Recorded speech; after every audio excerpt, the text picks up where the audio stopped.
राजस्थान के रेतीले इलाकों में बसा एक पुराना गांव, जहां समय जैसे ठहर सा गया था।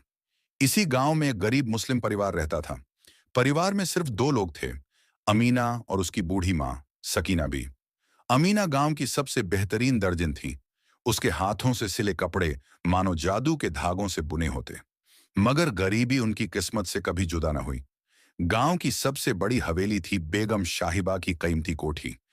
वह और उसका परिवार इस हवेली में पीढ़ियों से रह रहा था। बेगम शाहिबा जितनी खूबसूरत थी, उतनी ही जालिम और चालाक भी। वह गांव में अपनी हुकूमत चलाती थी। गरीबों पर अत्याचार करना उसका रोज का काम था। अमीना की मां सकीना भी कभी इसी कोठी का हिस्सा थी। मगर इस कीमती महल की दीवारों के पीछे एक ऐसा राज छुपा था जो अब तक अनकहा था।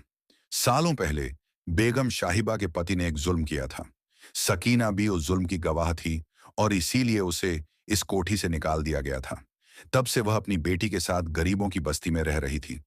मगर उनकी तकदीर से इस कोठी का रिश्ता अभी भी खत्म नहीं हुआ था। एक रात जब पूरा गांव नींद में डूबा था, कोठी के अंदर हलचल मच गई। नौकर चाकर डर से कांपने लगे। हवेली के कुत्ते जोर जोर से भौंकने लगे। अंधेरे में एक काला साया कोठी में घुसा। वह कोई और नहीं बल्कि एक इच्छाधारी नाग था। वह नाग जिसे सालों पहले सकीना बी ने बचाया था। नाग अब अपने पुराने कर्ज का बदला लेने आया था। हवेली के अंदर हर कोने में उसकी छाया थी। नौकरों के कानों में सरसराहट गूंजने लगी। लोग इधर उधर भागने लगे। बेगम शाहिबा के चेहरे पर पहली बार खौफ दिखाई दिया। अमीना की मां ने अपनी बेटी को सब कुछ बताया। बेटी, यह वही नाग है जिसे मैंने सालों पहले बचाया था। इस हवेली में जो अन्याय हुआ था, उसका बदला लेने ये लौटा है। अमीना ने अपनी मां का हाथ पकड़ा। अम्मी, अब क्या होगा? अब सच सामने आएगा बेटी, और जुल्म का अंत होगा। उधर बेगम शाहिबा डर से कांप रही थी। उसकी हवेली में अब कोई भी सुरक्षित नहीं था। नाग ने कोठी के उन हिस्सों को भी उजागर किया जहां छुपे हुए रहस्य थे।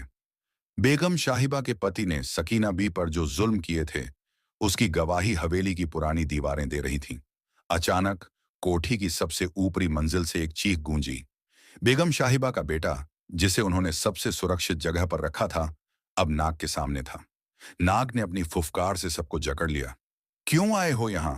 बेगम शाहिबा ने कांपते हुए पूछा। नाग की आंखों में आग जल रही थी। बदला लेने। अमीना और उसकी मां हवेली के बाहर खड़ी थीं। यह उनकी नियति का आखिरी अध्याय था। हवेली का राज खुल चुका था। और फिर एक जोरदार गर्जना के साथ नाग ने बेगम शाहिबा और उसके परिवार पर हमला कर दिया। पूरी कोठी में अंधेरा छा गया। सुबह होते ही गांव वालों को सच का पता चल गया। बेगम शाहिबा अब नहीं रही। हवेली अब वीरान थी।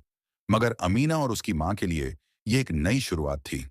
सकीना बी ने अपनी बेटी का हाथ थामा और कहा, अब हमारे लिए एक नई रोशनी है बेटी।